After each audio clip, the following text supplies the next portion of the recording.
Selanjutnya, penasihat hukum dari terdakwa Arif Rahman Arifin mengatakan bahwa terdakwa tidak pernah memerintahkan untuk menyalin DVR CCTV Kompleks Duren 3 sejak DVR diambil dan dikembalikan ke Polres Jakarta Selatan. Terdakwa juga tidak pernah menyuruh Baikuni untuk mengakses dan menyalin DVR CCTV, melainkan Cuk Putranto. Tanggapan atas replik Akwo terkait klasifikasi tentang ketidaktahuan perihal kronologis kejadian perkara yang sebenarnya, bahwa sebagaimana termaktub dalam halaman 7 replik Akwo, saudara penuntut umum menyatakan sebagai berikut. Sebagai seorang anggota kepolisian, terdakwa Arif Rahman Arifin memiliki kirkah dan dapat membaca situasi manakala suatu hal dianggap janggal maupun berpotensi menimbulkan permasalahan di kemudian hari. Sehingga dalil terdakwa Arif di atas ketidaktahuan perihal kronologis kejadian yang sebenarnya tidak dapat dianalogikan sebagai ketidakmampuan untuk mencari maupun mendapatkan informasi dari berbagai sumber. Sebaliknya hal tersebut merupakan salah satu keahlian dari seorang anggota kepolisian. Bahwa kami penasihat hukum berkeberatan dengan pernyataan di atas karena berdasarkan alat bukti keterangan Arif Rahman Arifin dan alat bukti saksi Ferdi Sambo yang bersesuaian, maka seharusnya dapat dengan mudah dipahami oleh saudara penuntut umum bahwa tidak mungkin terdakwa Arif Rahman Arifin mengetahui peristiwa sebenarnya terjadi di Kompleks Duren 3 dikarenakan terdakwa Arif Rahman Arifin hanya seorang anak buah yang sedari awal sudah dikondisikan dengan tangisan oleh atasannya saksi Ferdi Sambo beserta istrinya Putri Chandrawati. Kebohongan secara masif dan bersama-sama oleh Kuat Ma'ruf, Ricky Rizal dan Richard Eliezer yang pada waktu itu belum mengakui dan masih menutupi peristiwa yang sebenarnya terjadi di Kompleks Duren 3. Ketidakjelasan informasi dari Humas dan Kapolres Jakarta Selatan.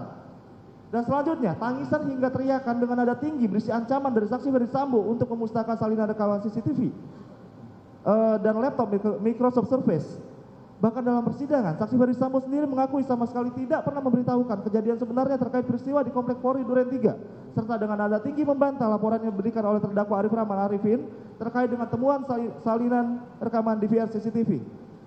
3. Bahwa selanjutnya pendapat saudara penuntut umum yang menyatakan bahwa terdakwa Arif Rahman Arifin seharusnya mencari maupun mendapatkan informasi dari berbagai sumber karena merupakan salah satu keahlian dari seorang polisi, merupakan pendapat yang menunjukkan saudara penuntut umum tidak jujur terhadap fakta persidangan karena telah diketahui bahwa terdakwa Arif Rahman Arifin ketika dihadapkan pada saksi Ferdi Sambo sudah mencoba mengkonfirmasi bahwa beliau melihat almarhum Joshua masih hidup ketika saksi Ferdi Sambo sampai ke TKP. Namun saksi Ferdi Sambo malah menyatakan yang beliau lihat adalah keliru dan mengancam terdakwa Arif Rahman Arifin.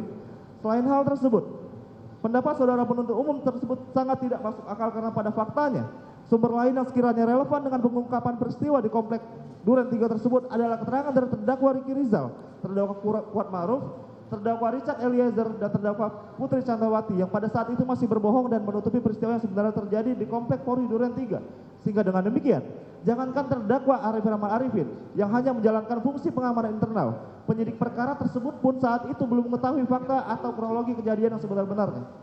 Bahwa selanjutnya kami penasihat hukum terdakwa menolak dengan tegas tuduhan tidak berdasar dari saudara penuntut umum sebagaimana disebutkan di atas, dikarenakan pada faktanya berdasarkan alat bukti saksi Irfan Widianto, alat bukti Abdul Zafar, alat bukti saksi Afung, saksi dan alat bukti terdakwa Arif Rahman Arifin, maka telah terbukti secara sah dan meyakinkan bahwa terdakwa Arif Rahman tidak pernah memerintahkan untuk mengambil atau menyalin DVR CCTV. Bahkan terdakwa Arif Rahman telah terbukti tidak pernah terlibat dan mengetahui mengenai proses pengambilan, penguasaan dan pengaksesan DVR CCTV Kompleks Duren 3 tersebut. Sejak pada saat diambil sampai dengan DVR tersebut dikembalikan ke Polres Jaksel. Adapun selain hal tersebut, keterangan saksi-saksi di atas juga membuktikan bahwa terdakwa Arif Rahman tidak pernah menyuruh saksi Baikuni Wibowo untuk mengakses atau menyalin isi DVR tersebut.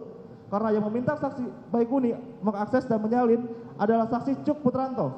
Sebelum kedua saksi tersebut menemui terdakwa Arif Rahman untuk memberitahukan adanya isi rekaman tersebut.